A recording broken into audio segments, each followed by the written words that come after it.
Hey, what's up YouTube? This is just going to be a quick short video. Just wanted to give you an update on the 97 Chevy Blazer. Went ahead and did the front end conversion.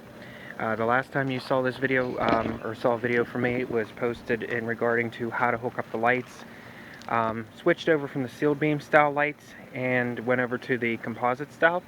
And if you remember from the last video, I had mentioned that I picked up these two light assemblies here, which are in fantastic condition here for, I think it was 25 bucks on Craigslist. Picked those up. Grill came from a salvage yard within the, I think it's down in Uniontown, PA, or close to Uniontown, PA, where a buddy of mine actually picked up the grill for 18 bucks. I mean, there's a few blemishes on it, but I mean, to be honest with you, for the most part, for 18 bucks, I am not complaining. I mean, the grill is, if you look at it, it is way nicer than the grill I had on there. The old grill was all faded right here.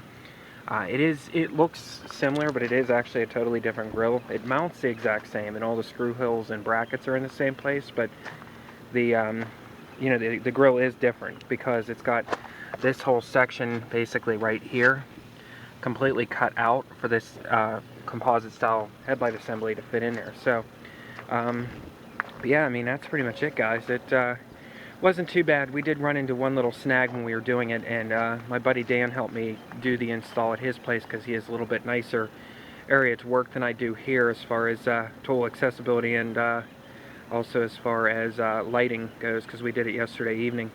The one thing that we ran into was when I was doing the voltage check and I was testing the lights originally, apparently the way the lights are set up is that the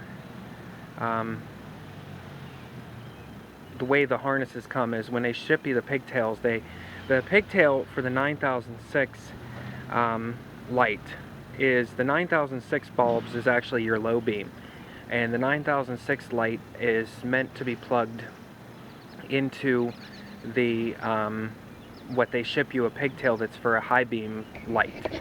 It's kind of confusing, but basically I'll just go over quickly with you the wiring schematics. Unfortunately, I can't show you because they're buried behind the grill, but what you have to do is you have to basically go and hook up the green wire. You'll have a green wire, a tan or a beige colored wire, and you'll have a black wire. That's what you will have on the passenger side. The black wire is your ground. The tan wire goes to your, the way we set it up was the tan wire went to your low beam, I believe it was, and the which basically your low beam will be your top light inside here. So you actually, this is divided into two sections. There's a lower section and an upper section. There's a bulb in here and a bulb in here. Okay, the top one is your low beam. So the 9006 light bulb that's mounted up here, and the sockets are different. You cannot put a 9005 bulb into a 9006 socket. They are different. So basically you run your tan wire. We soldered it for better results, so we knew it would not break off. We didn't want to play with wire ties. So basically I cut off the factory connector that goes to the single connector to the sealed beam light, cut that off, and then I took and soldered the tan wire coming off the connector or off the wire harness of the truck, and soldered that to the low beam 9006 positive side of the pigtail. The negative side, which is the ground, I just ran that right to the black wire.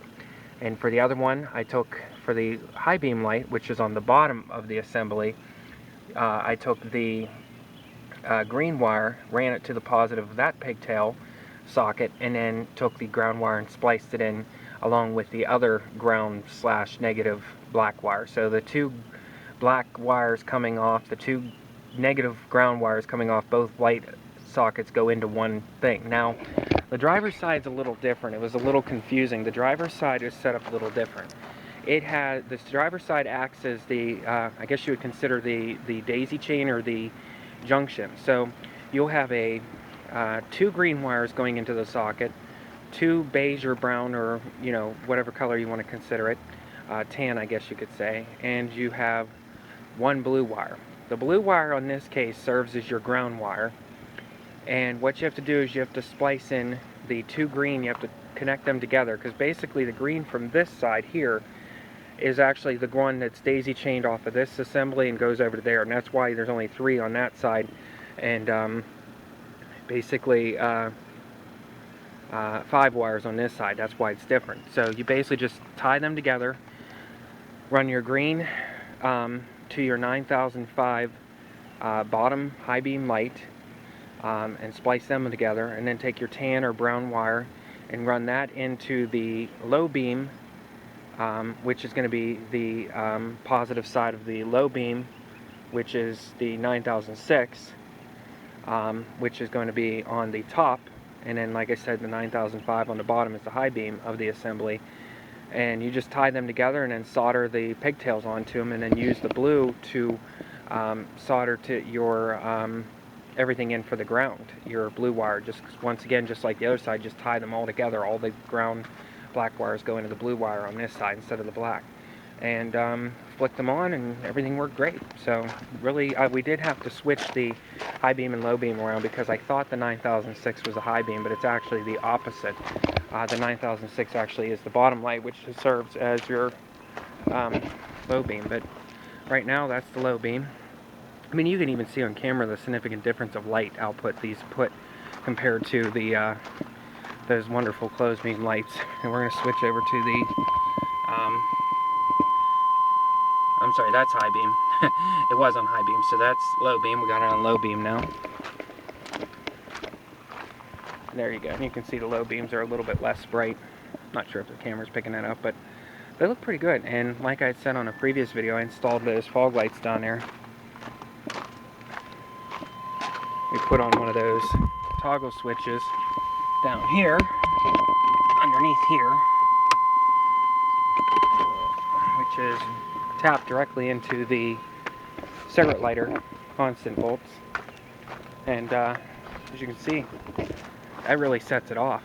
I mean, that just pops. I think that looks so much better than a sealed beam style. And I'm just really, really happy with the results of that. So I'm going to order some headlights off eBay.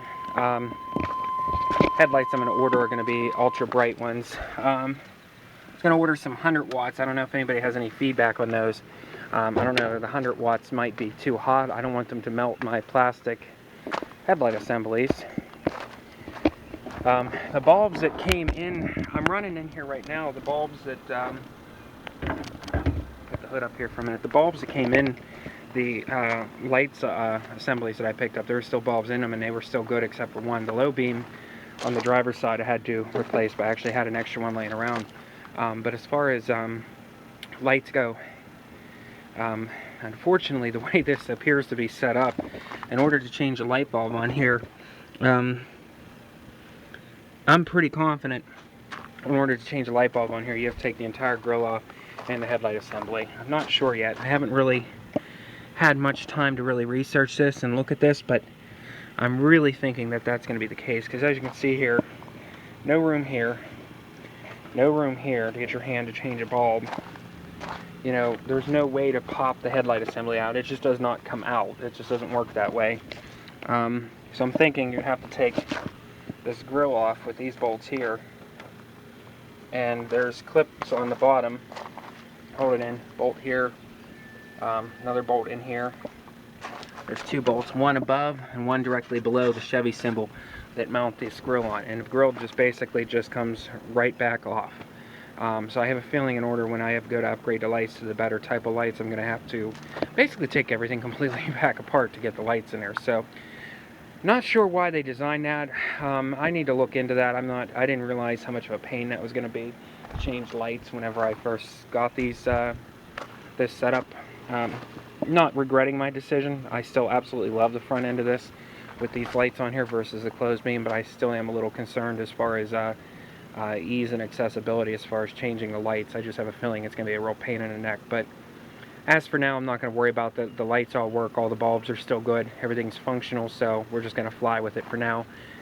When I get a couple extra dollars aside, I want to go and get a nice set of extra bright lights for it. And like I said, if anybody has any feedback as far as the 100-watt bulbs, if they feel that those would cause any issues with the assemblies melting, or the actual headlight assemblies melting or discoloring from the excess of heat. My thoughts are no. I mean, there's no negative feedback on eBay as far as that type of thing happening, so we're going to close the hood here. There's no negative feedback around it, so, but yeah, give you a quick last look here. and we'll wrap this up. That's the new front end on it. Like I said, relatively easy. If it wasn't for that snag where we soldered the wires together and mixed up the high beam and low beam lights, because like I said, I thought the 9006 were highs and the 9005s were low, considering that it's a higher number, I assumed. So it was my fault for not doing further research. So we just flipped the pigtails around, because like I said, the pigtail plugs are different. You can't plug the actual electrical connector into the light of a 9006 that belongs to a 9005.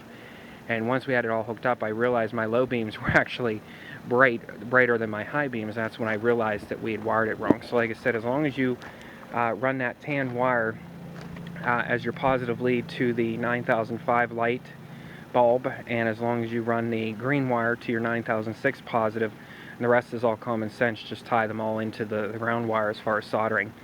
We put heat shrink electrical tape and put it back into the plastic wire covering that was on it, the flexible wire covering that was on it, to keep it from rubbing against the bumper. So, I don't know. Give me your thoughts, guys. You know, let me know what you think. Let me know if you think it's a vast improvement, and even if you don't think it was a waste of time, that's fine too. But you know what? As far as I'm concerned, I really enjoyed it. I like working on Blazers. They're one of my favorite vehicles to work on. So, just washed it last night. Unfortunately, it's raining a little bit. This is the one I did the body work on. Thinking about changing these rear OEM taillights. I'm thinking about changing these over to an aftermarket one from like eBay or something like that. They have some really nice ones on there that are relatively inexpensive, so that's in my thoughts too. So, but yeah, that's pretty much it. I'm not gonna waste any more of your guys' time, you know, with this. This is pretty much it as far as the changeover. So, as far as mileage, we are up to 139,647, still running good and everything. So, probably seen my head unit, just a basic JVC, nothing fancy in here. I did upgrade the speakers in the doors to 300s, and I think there's 350s in the back, because this is the two-door model, so the speakers are right there. So they're right underneath the window there. So, but other than that, as you can see, the interior is really nice in here. Is steam clean it every once in a while to keep it clean. Everything works, four-wheel drive and everything works great. The only thing that needs fixed is the AC, which I think it needs a compressor, because that compressor was starting to get a little funny, and it's also leaking around the back of it. Previous owner, you could tell, had put some dye in it, so I think that they were trying to find the leak, and the dye, green dye, was all over the underneath of the compressor, the bracket. So I have a feeling that compressor will need to be replaced. So not really rushing out to to do that anytime soon. But other than that, that's pretty much my update. And definitely a yellow goes out to my friend Mike for finding me that grill for such a good price, and taking his time and his free time to go down and get it for me. And